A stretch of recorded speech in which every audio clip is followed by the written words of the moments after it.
10, 9, 8, 7, 6, 5, 4, 3,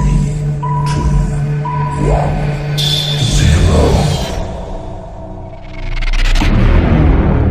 0. Dino kita undang, Bicu kita undang, nanti kawan-kawan kita kan kita kasih training. Kita panggil narasumber, kita bisa bertanya jawab. Langkah seperti apa sih kira-kira di jalan raya itu, seperti apa sih langkah kita. Jadi kan orang tidak paham, ikut-ikut saja. Tapi tidak ada malaikat, apa sih hasil ilmu yang saya dapat, apa sih yang saya dapatkan. Sedangkan tidak ada komunitas saya lihat, hanya dapatnya kopi aja, dangdutan, ya kan, silaturahmi, selesai. Seharusnya tidak seperti itu. Biar kita juga mengemudi, tapi kita bisa melangkah lagi, lebih memahami dan mengerti. Langkah kita tadi, langkah-langkah kita ambil apa saja. Nah, ini yang tidak ada. Makanya di nanti, insya Allah rencana kita kan ke depan seperti itu. Kembali tadi ke seragam. Jadi seragam ini, nanti semua mutlak itu adalah yang mengeluarkan adalah pusat DPP. Mulai dari stiker yang berbentuk logo, apapun stiker seragam, itu semua mutlak adalah di DPP. DPD, saya kasih tahu Tangerang, dia ada anggota butuh seragam, mengusulkan ke DPP. Nah, seperti ini, Pak. Semua berbentuk yang sudah logo IP itu mutlak harus persetujuan tetap dari pusat. Karena ada logo yang masalahnya. Iya, tapi kan ini kan misalkan yang bikin kan gambar. ya. Nah, Disetujui kan oleh kita. Disetujui untuk ini ya, untuk Ah. ini ya lah. Jadi gini, maaf nih ya supaya paham. Kalau misalnya Korwil bisa berjalan sendiri tanpa pusat, lalu untuk apa fungsinya pusat? Begitu loh. Nah, jadi kalau untuk Korwil hanya berhak mengajukan nih, saya punya subjeknya seperti ini Pak, mau disetujui. Nanti tetap yang mengeluarkan itu sebenarnya pusat. Yang penting tidak merubah logo kita yang sudah legal. legal. Ya. Ini nggak masalah kalau masalah ini nggak masalah untuk bentuknya nggak masalah. Cuman yang mengeluarkan tetap pusat. Masang stiker, baliho, apapun semua pusat. Kalau misalkan semua dari pusat, mengenai anggarannya gimana? Makanya saya bilang tadi kan. Pribadi, Pak. Makanya saya bilang tadi kan, kita kan punya kas. Jadi kan ada modal misalnya 20.000 modal. Mungkin nanti pusat menjual misalnya 30.000. Berarti keuntungan 10.000 kan? 10.000 buat pusat, 5.000 buat pusat, 5.000 buat DPD. Jadi kas itu masuk. Benar. Sekarang pusat kasnya dari mana? Kalau bukan dari anggota dari Korwil masing-masing. Ya.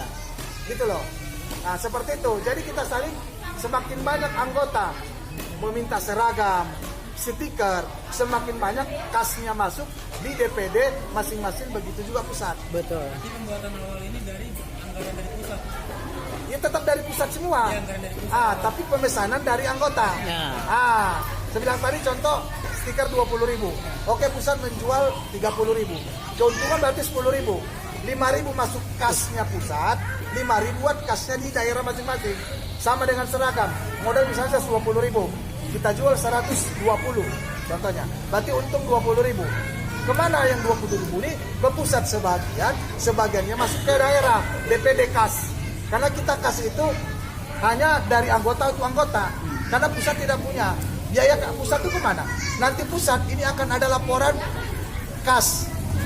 Bendahara itu ada. Berapa sih yang sudah iuran dari anggota?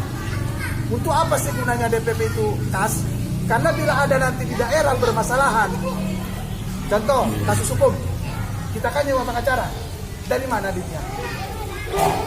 Dari kas itulah. Untuk mengurus anggota.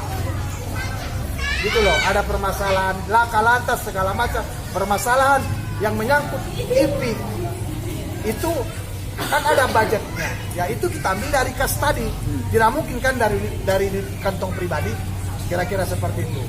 Jadi itu gunanya, begitu juga makanya kasnya di DPD masing-masing ada gunanya apa? Yaitu buat anggota juga, mungkin ada anggota yang sakit, ada segala macam, kayak pusat, dari mana juga, contoh. Ada kita mengharap, ada yang meninggal dunia di Korwil. Kita tentu mungkin akan mengirim karangan bunga turut berduka cita. Nah, itu dari mana dananya? Dari kas yang DPP tadi lah kita pakai mengirimkan karangan bunga. Ada undangan dari komunitas lain Berarti INPI harus datang kan, paling tidak memberikan cenderamata, sertifikat. Duitnya dari mana? Dari kas yang di DPP tadi, gitu loh. Jadi per triwulan nanti DPP ini akan membuat laporan pemasukan dan pengeluaran. Berapa kas masuk, berapa keluar ke seluruh DPD masing-masing. Ya. Nah gitu. Jadi seperti itu. Jadi Supaya anggota juga mengetahui kas pengeluaran dan pemasukan di pusat ini. gitu. Jadi dana di situ itu bukan buat supaya bukan transparan. buat kegunaan buat anggota juga sebenarnya.